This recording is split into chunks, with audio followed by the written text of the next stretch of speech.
Europe 1, 8h34. La revue de presse de Natacha Polony. Bonjour Natacha. Bonjour Thomas, bonjour Julie et bonjour à tous. Ce matin, une de vos journaux, il y a de la béatitude dans l'air. Les Échos, Bourse, les raisons d'un étonnant optimisme. L'Opinion, ces Français stars de la Silicon Valley. Oui, le bonheur c'est simple comme l'ubérisation et l'optimisation fiscale. Sauf que cette fois, on se fait prendre. Le Monde, Bahamas Leaks, révélation sur la société offshore d'une ex-commissaire européenne. Europe, optimisation et libre-échange, vous envoyez du rêve pour commencer. Ah oui, c'est beau, hein, ça fait rêver. On se pince devant tant de désinvolture, lance Bruno Dive dans Sud-Ouest. D'abord, c'est José Manuel Barroso qui part pantoufler chez Goldman Sachs.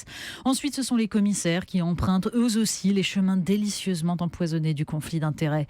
Le tous pourri monte partout autour de la citadelle Bruxelles, s'inquiète Jean-Louis Hervois dans La Charente Libre. Pendant ce temps, le Figaro nous prévient. Le 11 décembre, la Chine acquérera le statut d'économie de marché décerné par l'OMC. Ce qui devrait signer la fin des protections érigées par l'Europe, les États-Unis ou le Japon contre ces exportations à bas prix. Sauf que si Washington et Tokyo n'ont aucune intention de laisser ruiner leur industrie, l'Europe, elle, compte avec les pays scandinaves, les Pays-Bas, les États baltes et même le Royaume-Uni, des adeptes du libre-échange. Et puis, l'Allemagne ne veut pas s'aliéner le marché chinois. Donc les 28 ont été incapables de se mettre d'accord. Après la déferlante du textile chinois, la suite arrive. Libération a choisi de mettre des musulmanes à la une ce matin. Exactement, nous, Françaises et musulmanes. Alors le message de ce dossier, elle ressent un malaise. Chacun doit pouvoir s'habiller comme il veut et on ne demande la discrétion qu'aux seuls musulmans. Pas une, en fait, parmi toutes les femmes interrogées pour prendre ses distances avec la notion d'islamophobie. Le Point, lui, nous emmène en Algérie, où une ministre, Nouria Ben-Guebrit, se fait traiter de juive, francophile, ennemie de l'identité arabo-musulmane parce qu'elle combat les islamistes qui essayent de prendre pied dans les écoles. Elle défend, elle, l'émancipation par le savoir. Et dans Marianne, c'est Djemila Ben Habib, journaliste traînée en justice par l'association Les Écoles musulmanes de Montréal, pour un article dans lequel elle dénonçait les méthodes pédagogiques dans l'Algérie de son enfance. Faire réciter des versets coraniques appelant à l'extermination des mécréants ou à la lapidation des femmes adultères, imposer le voile à des fillettes.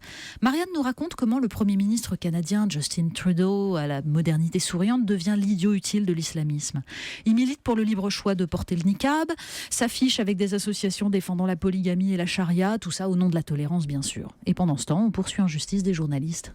Comment va notre jeunesse ? On se pose la question ce matin. Et oui, aujourd'hui en France revient sur la promesse du président. Alors emploi, logement, éducation, Hollande et les jeunes, le vrai bilan. Bon, c'est pas franchement fracassant. Mais d'autres jeunes sont en une du Figaro. Mineurs, la contagion de la radicalisation islamiste. Alors, ils sont 1954 signalés comme radicalisés en France, devenus la cible d'une technique dite de saturation. Fragilisés par un divorce ou un mal-être, ils sont en général orientés par un ami d'amis vers une chaîne cryptée Telegram pilotée depuis la Syrie. Puis ils sont pilonnés par une centaine de messages par jour. Comment es-tu habillé ? Quelle prière as-tu faite ce matin ? As-tu serré la main à un homme aujourd'hui ? Un lavage de cerveau émaillé de discours exaltant le mythe du califat. Et lors du passage à l'acte, tout le monde est surpris. D'autres jeunes à présent, c'est presque des jeunes vieux.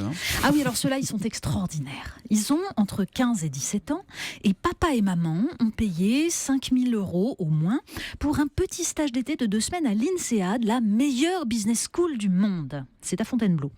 Sur les photos de Vanity Fair, des jeunes gommeux en costume cravate. Alors l'un d'eux a écrit à Barack Obama pour lui faire part de son intention de devenir président des États-Unis. Alors lors du stage, ils dirigent une entreprise fictive, ils apprennent à virer des salariés, à se montrer performants, ambitieux. Le conformisme satisfait. On termine avec des artistes ?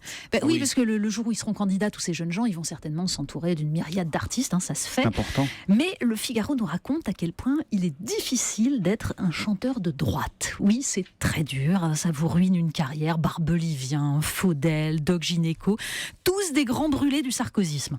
Bon, en même temps, autant les immenses écrivains sont souvent à droite, Chateaubriand, Balzac, Flaubert, Giono, autant pour les chanteurs... Je sais pas, il y aurait une enquête à faire parce que ça reste un mystère pour moi. Donc vous n'aimez pas ce que chante Didier Barbelivien, par exemple ? Non, j'ai très Et mal. Faudel, vous n'aimez pas non plus ? Et Doc Gynéco, vous n'aimez pas non plus ? Honnêtement, il y a quelqu'un qui écoute Doc Gynéco ? Pardon, on est au bout, il faut passer à la suite. La revue de presse de Natacha Polony, c'est tous les matins à 8h30 sur Europe 1. À lundi, Natacha. À lundi.